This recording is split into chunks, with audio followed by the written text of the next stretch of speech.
Hello everyone, कैसे हैं आप सभी। आज हम पढ़ेंगे ब्रिटेन की सामाजिक और आर्थिक व्यवस्था के बारे में। किसी भी देश की राजनीतिक प्रणाली को अगर हम समझना चाहते हैं तो उस देश की औपचारिक राजनीतिक संस्थाओं का अध्ययन मात्र ही पर्याप्त नहीं होता है, बल्कि हमें उस देश की सामाजिक और आर्थिक अवस्था का भी ज्ञान होना चाहिए। वास्तव में राजनीतिक व्यवस्था सामाजिक व्यवस्था का ही भाग है और बहुत हद तक एक देश की राजनीतिक पद्धति का स्वरूप उस देश की सामाजिक और आर्थिक परिस्थितियों पर निर्भर करता है। तो इस वीडियो में हम ब्रिटेन की सामाजिक और आर्थिक व्यवस्था के बारे में अध्ययन करेंगे और उनमें सबसे पहले हम पढ़ते हैं ब्रिटेन की सामाजिक व्यवस्था के बारे में। ब्रिटेन की सामाजिक व्यवस्था। ब्रिटेन एक ऐसा देश है जिसकी सामाजिक आर्थिक व्यवस्था को समझने के लिए हमें उसकी जनसंख्या, उसके वहाँ के लोगों के समुदायों के बारे में जानकारी प्राप्त होना चाहिए। ब्रिटेन की जनसंख्या में काफ़ी हद तक एक प्रकार की समानता पाई जाती है। वहाँ पर अल्पसंख्यकों का कोई संगठित समुदाय नहीं है, जिस प्रकार से अमेरिका में हब्शी और भारत में मुसलमान, सिख, ईसाई आदि मिलते हैं। जो थोड़े से बहुत निवासी वहाँ पर बाहर से आए हैं, वे वहाँ के निवासियों से मिल जाते हैं। धार्मिक जाति विभिन्नता भी वहाँ की जनता की एकता को नष्ट नहीं कर सकती। अनेकता में एकता की विशेषता ने ही ब्रिटिश चरित्र को यह गुण प्रदान किया है जो वहाँ के राजनीतिक जीवन की आधारशिला है।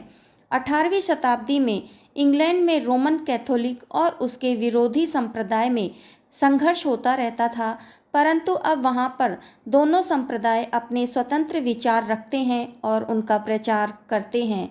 वे दिन प्रतिदिन की राजनीतिक गतिविधियों में भाग लेते हैं और अपने अनुयायियों को भी ऐसा करने के लिए प्रोत्साहित करते हैं। द चर्च ऑफ इंग्लैंड वहाँ का राजकीय चर्च है। क्राउन चर्च का अध्यक्ष होता है और चर्च के जो बड़े अधिकारियों की नियुक्तियाँ भी सम्राट द्वारा प्रधानमंत्री की सिफारिश पर ही की जाती हैं। संसद को चर्च की नीतियों में परिवर्तन करने का अधिकार है, परंतु सामान्यतः वह कोई भी काम चर्च के अधिकारियों की इच्छा के विरुद्ध नहीं करते हैं। यूनाइटेड किंगडम की सामाजिक संरचना ऐतिहासिक रूप से सामाजिक वर्ग की अवधारणा से प्रभावित रही है, जो आज भी ब्रिटिश समाज को प्रभावित कर रही है। ब्रिटिश समाज अपने यूरोपीय पड़ोसियों विश्व इतिहास के अधिकांश समाजों की तरह पारंपरिक रूप से यानी औद्योगिक क्रांति से पहले एक प्रणाली के भीतर पदानुक्रम में विभाजित था, जिसमें व्यवसाय, सामाजिक स्थिति और राजनीतिक प्रभाव का वंशानुगत संरक्षण शामिल था।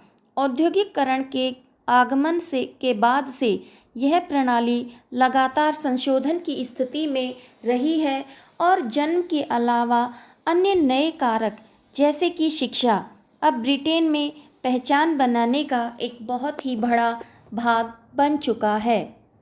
ब्रिटिश समाज की अगर सामाजिक व्यवस्था की बात की जाती है तो उसमें हम ये कह सकते हैं कि ब्रिटिश समाज एक श्रद्धा प्रधान समाज है। जो ब्रिटिश समाज, जो वहाँ के जो लोग हैं, वो उच्च वर्ग के लोगों के प्रति आदर भाव रखते हैं। वे अपनी प्राचीन परंपराओं, संस्थाओं और नेताओं के प्रति भी असीम श्रद्धा रखते हैं। वे लोग रूढ़िवादी हैं। ब्रिटेन के लोगों को रूढ़िवादी या अनुदारवादी भी कहा जाता है। साहित्य और शिक्षा भी अंग्रेजी साहित्य को विश्व में बहुत ही गौरवपूर्ण स्थान प्राप्त है। भारतीय शिक्षा प्रणाली पर भी मुख्य रूप से अंग्रेजी साहित्य एवं शिक्षा का विशेष प्रभाव दिखाई देता है। उच्च वर्ग और उच्च मध्यम वर्ग के बच्चे पब्लिक स्कूलों में शिक्षा प्राप्त करते हैं, जबकि अन्य बच्चे आम स्कूलों में शिक्षा ग्रहण करते हैं। यूनाइटेड किंगडम में सामाजिक वर्ग की परिभाषा भिन्न है और अत्यधिक विवादास्पद रही है। अधिकांश धन, व्यवसाय और शिक्षा के कारकों से प्रभावित है। जब तक जीवन अधिनियम 1958 यूनाइटेड किंगडम की संसद के साथ एक वर्ग के आधार पर आयोजित किया गया था। हाउस ऑफ लॉर्ड्स वंशानुगत का प्रतिनिधित्व उच्च वर्ग और हाउस ऑफ कॉमन्स सभी का प्रतिनिधित्व करता है। ब्रिटिश सम्राट आमतौर पर सामाजिक वर्ग संरचना के शीर्ष पर होने के रूप में देखा जाता है। साथ ही ब्रिटेन के जनसंपर्क के साधन भी वहाँ की सामाजिक व्यवस्था को प्रभावित करते हैं। लोकतंत्र में शासक और शासितों के बीच संबंध स्थापित करने वाले मुख्य साधनों में समाचार पत्र, रेडियो, टेलीविज़न आदि मुख्य कारक रहे हैं।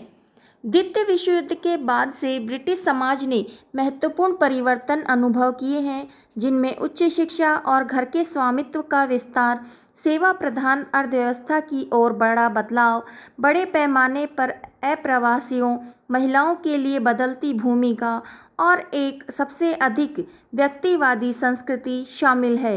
इन परिवर्तनों का सामाजिक दृष्टिकोण पर काफ़ी प्रभाव पड़ा है। हालांकि ब्रिटेन एक वर्ग विहीन समाज है, फिर भी जिसे अक्सर संदेह का सामना करना पड़ता है। शोध से पता चला है कि ब्रिटेन में सामाजिक स्थिति सामाजिक वर्ग से अलग होते हुए भी प्रभावित हो रही है।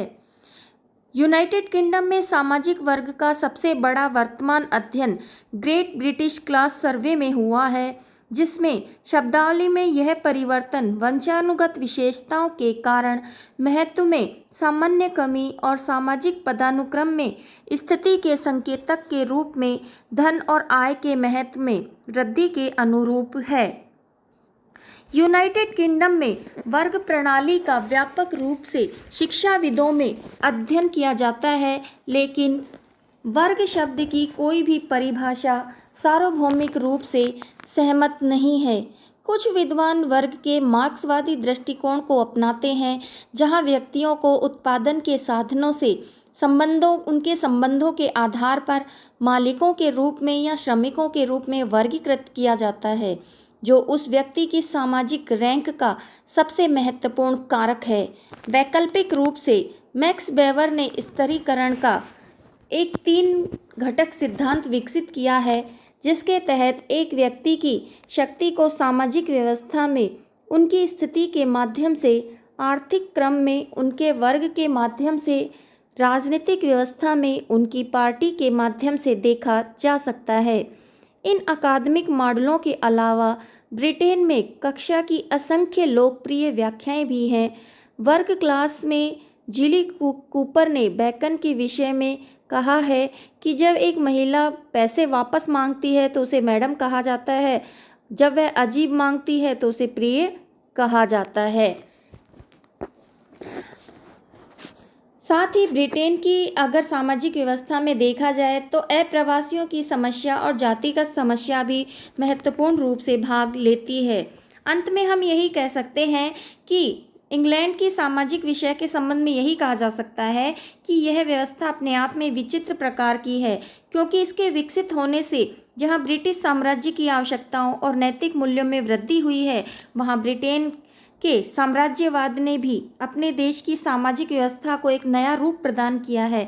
अब भी वहां भारी संख्या में प्रवासियों का होना और ब्रिटिश प्रणाली को प्रभावित करना ब्रिटेन की साम्राज्यवादी नीति का ही परिणाम है। अब इसके बाद हम देखते हैं ब्रिटेन की आर्थिक व्यवस्था के बारे में। ब्रिटेन की आर्थिक व्यवस्था। ब्रिटेन मुख्यतः कृषि प्रधान देश था, जिसकी अधिकांश जनता गांव में रहती थी। वहाँ की अर्थव्यवस्था सामंतवादी थी। कृषि और वनों पर थोड़े से जमींदारों का नियंत्रण होता था। उस समय आर्थिक दृष्टि से समाज मुख्यतः 2 भागों में बटा हुआ था, जमींदार वर्ग और किसान वर्ग। परंतु ब्रिटेन एक औद्योगिक राज्य है और उसकी अधिकांश जनता शहरों में रहती है। इंग्लैंड की अर्थव्यवस्था में यह महान परिवर्तन 18वीं शताब्दी की औद्योगिक क्रांति के कारण हुआ था। जमींदारों ने अपनी पूंजी उद्योगों और बड़े कारखानों में लगानी शुरू कर दी और किसान भी अपना गांव छोड़कर शहरों में आने लगे। इस प्रकार इंग्लैंड में पूंजीवादी व्यवस्था की स्थापना हो गई। 20वीं शताब्दी में इंग्लैंड ने राज्य अर्थव्यवस्था को केवल नियमित ही नहीं किया, बल्कि उसमें सक्रिय भाग भी लेने लग गए। ब्रिटेन का बजट 11 मार्च 2020 को संसद में पेश किया गया था। यह सरकार की दीर्घकालिक आर्थिक योजना के संदर्भ में निर्धारित किया गया। जो आर्थिक स्थिरता के साथ साथ कोविड-19 के महामारी के अल्पकालिक और दीर्घकालिक प्रभावों से निपटने पर भी केंद्रित था। ग्रेट ब्रिटेन एक औद्योगिक देश है। समाज में आज भी दो वर्ग हैं, जमींदार और किसान के न होकर उद्योगपतियों और मजदूरों के हैं। देश की अर्थव्यवस्था पर थोड़े से उद्योगपतियों का अधिकार है, परंतु राज्य देश की आर्थिक व्यवस्था का नियमन करता है। पूंजीवाद की अनेक बुराइयों को लेबर पार्टी ने कई कानून पास करके कम करने का प्रयत्न किया, जिससे मालिक मजदूरों संबंधों में कुछ सुधार हुआ है। अब तो अनुदार दल ने भी श्रमिकों के कल्याण की नीति अपना ली है और इसके लिए अनेक कानून पास किए हैं। मजदूरों को अपने संगठन बनाने में स्वतंत्रता दी गई है। बजट की जिम्मेदारी के लिए कार्यालय इंग्लैंड के यूनाइटेड किंगडम, वेल्स, स्कॉटलैंड, उत्तरी आयरलैंड के लिए भी आधिकारिक स्वतंत्र वित्तीय प्रहरी है। कानून द्वारा प्रत्येक 2 वर्ष के आर्थिक पूर्वानुमान तैयार करने की आवश्यकता होती है, जो बजट और वसंत वक्त के साथ होते हैं। वे कुलाधिपति द्वारा उन बयानों में घोषित किसी भी कर और खर्च के उपायों के प्रभाव को शामिल करते हैं। ओबीआर के मार्च 2020 के आर्थिक और राजकोषीय दृष्टिकोण के अवलोकन में यह सामने आया है कि सार्वजनिक स्वास्थ्य पर इसके प्रभाव के अलावा आने वाली तिमाहियों में कोरोना वायरस का अर्थव्यवस्था एवं सार्वजनिक हित वित्त पर महत्वपूर्ण प्रभाव पड़ने की संभावना है।